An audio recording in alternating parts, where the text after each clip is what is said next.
এবার আইডিএলসি বাণিজ্য বার্তা।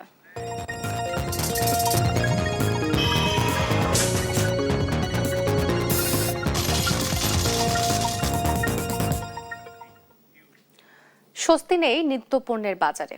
সবজি থেকে শুরু করে মাছ মাংস সপ্তাহের ব্যবধানে বেড়েছে প্রায় সব পণ্যের দাম।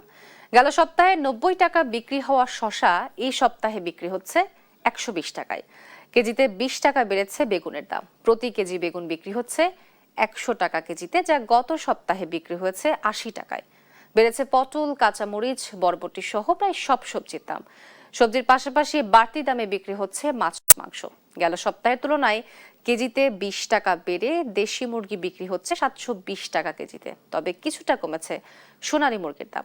অন্যদিকে স্থিতিশীল ব্রয়লার মুরগির দাম, বরাবরের মতো আকাশচুম্বী ইলিশের দাম। সবজি তো আগে থেকে 100 টাকা নিচে কোনো সবজি না। ইলিশ মাছ তো হলো আকাশ ছোঁয়া দাম, সব মাছের দাম বেশি। প্রচুরই দাম বাড়ছে, মোটামুটি মাছ, সবজি, এমনকি ব্যাগের দামও বাড়ছে।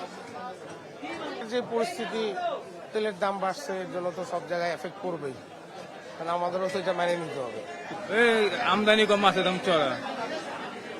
আমদানি হলে মাছের দাম কমে যাবে। নতুন গাড়িটার স্বপ্ন পূরণে সবাই মিলে যায় খুশির মিছিলে। 40 বছর ধরে এমন অসংখ্য খুশির মিছিলে ছিল আইডিএলসি, থাকবে আগামীতেও।